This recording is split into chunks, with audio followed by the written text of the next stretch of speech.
Fish on. Fish on the speed spoon. Right there, right on that turn.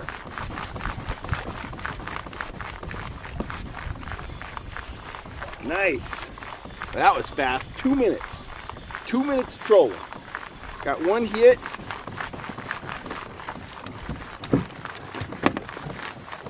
One hit that didn't stick. And then this guy.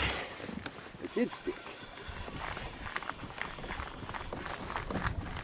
Gold hammered speed spoon.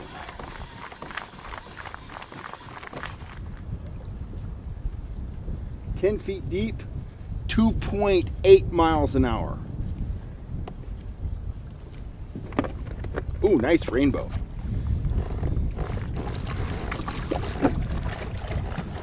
Woo! Right there. Beautiful holdover rainbow. Nice. Get this guy back in the water. ASAP. Oh yeah, the spoon came out. Perfect.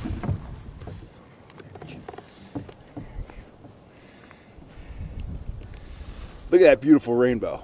Awesome. Now that was a planter last fall. He is a holdover, just a beautiful fish. And he is back in the water. Gold speed spoon, hammered gold. That was the ticket. Howdy guys, Cal Kellogg here. This is my third video in my 3-video series about trout spoons. In this video, we're going to be talking about color. In the previous videos, I talked about how trout spoons fit into my overall trout trolling arsenal, kind of my spoon trolling philosophy. That was video number 1. Video number 2 concerned how I rig up the spoons and whether or not I employ them with a dodger. So in this one, we are going to talk about spoon color. And you know, this is probably the least concrete video of the 3. I'll link those other 2 down below here in case this is the first one you saw. You can go back and check those out, or check those out and then watch this video. But this is definitely going to be the least concrete and the most vague video of the 3 because color can be really subjective.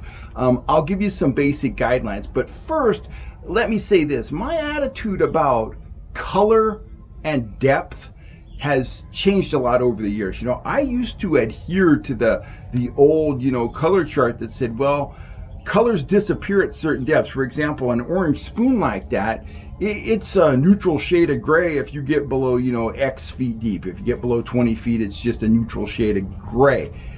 That may be true to our eye. We're humans. We don't live underwater, okay? I have seen too many times fish in really deep water, like 80, 90 feet deep at a lake like Shasta, where the trout can distinguish between an orange spoon like that and a pink spoon. I've also seen it in really muddy, stained water in the wintertime up at Collins Lake, where the fish could distinguish between a chrome spoon and a gold spoon like that. So I really don't pay that much attention to water clarity or depth when it comes to choosing my spoon colors, and there's a lot of crossover in spoon colors, so none of what I'm about to say is concrete at all. But here's your general parameters about spoons. The thing you need to think about when you're choosing spoons, your first choice at a lake, is to know what the fish feed on at that lake.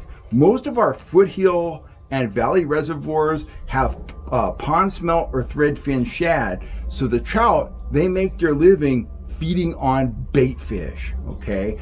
A lot of our high country lakes, not all of them, Elminor is a notable exception, but a lot of our high country lakes don't really have the big schools of bait fish. Elminor has pond smelt, Rollins has pond smelt, that's right over there.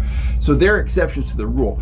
But by and large, most Sierra lakes, the fish aren't feeding exclusively on bait fish, they're feeding on insect life, okay? And you are simply not going to imitate a size 16 caddisfly with a trout spoon. Can't do it. So here's the basic philosophy. Let's say we're at Lake Comanche. We know the fish feed on threadfin shad. You want to start out with a bait fish pattern spoon, chrome, a shad pattern, a bait fish pattern, blue, over white, or just an all metallic. You know, it could be copper, it could be gold, it could be chrome. But those 4 spoons on the left there, those are all bait fish pattern spoons. They're all solid choices, and they will all produce fish at Folsom or at Lake Comanche if you come across fish that are active, willing to chase, willing to feed. They feed on shad, they feed on pond smelt, and they will feed on those spoons. Now, up in the Sierras, where the fish are feeding predominantly on bugs, you need to give them something pretty bold, pretty bright. Bright colors up there tend to work very well. Oranges are 2 of my favorites, orange patterns. This chartreuse frog pattern would be a good choice. Bright pink is a great choice. Wes loves it. He kills them on bright pink up in the high Sierras.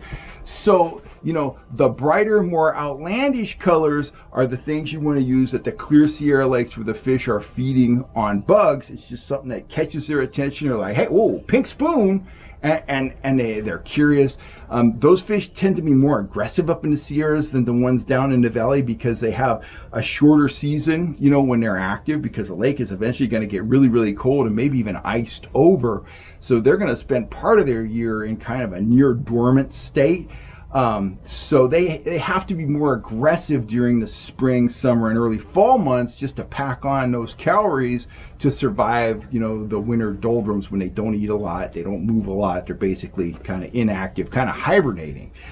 Down in the valley, those fish, they feed every month out of the year. They move up and down in the water column, but they're chasing those shad all the time. So they can very easily reject your shad pattern spoon and still find, you know, a real live shad to eat. So as a result, they tend not to be as aggressive as those high mountain fish, and you tend to have to be better at matching what the fish are feeding on, assuming you're fishing for holdovers, or, you know, they're essentially wild trout, or in Folsom you can even encounter wild trout that spawned up in the tributaries. Those fish tend to be more selective on what they're feeding on because they're feeding on very specific bait fish, and they may well reject your chartreuse frog right there. That's not always the case, and that's why I said this video is going to be more vague. That's how I would start out. Bait fish stuff at bait fish lakes, bright colored stuff at bug lakes. It's a great rule of thumb. It's a great way to start out, but there will be days when you will murder them on an orange spoon at Lake Comanche, and there are days when a gold spoon like that is going to be dynamite up at Jackson Meadows or French Meadows or somewhere like that up in the high Sierras. So the colors for me, the bait fish colors versus the bright colors, that's just a starting point. You know, after you get out on the water, you're going to adjust according to what you see. You're going to do some detective work. You're going to figure out what works best. You might find out that you can catch a few fish on orange spoons, but if you switch over to orange metalhead flies, you can really mop them up. So, you know, trout fishing at the end of the day is all about building a pattern and cutting down the lake.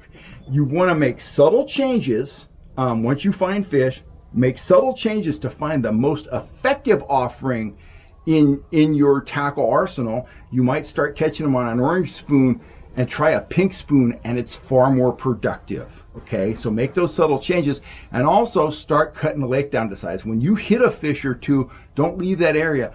Grind on that area and don't leave until the fish tell you, we're not biting here anymore.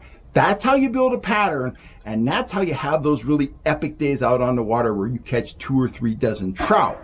On a slow day, when you find fish in an area and they're biting, we call that a feeding window. You know, you might be able to pick up 3 or 4 fish really quick, and that might be the best action of the day, and that's where you get the fish that you're taking home for dinner. Anyway, this is our final spoon video for this week. I'll be back at you with more, you know, fishing instruction content. We'll be talking trout fishing upcoming here. I'm Kel Kellogg. Thanks for all the support, and if you're looking for gears, spoons, rods, reels, or guided trips, stuff like that, get on up to FHStackle.com. Check out our array of tackle, check out my guiding calendar, and let's maybe get out on the water together, and we'll be yelling fish on. You'll certainly be learning the finer points of trout fishing when we're out on the boat or out on the kayaks. I'm Kel Kellogg. Thanks for all the support, and I will catch you next time right here on YouTube, guys.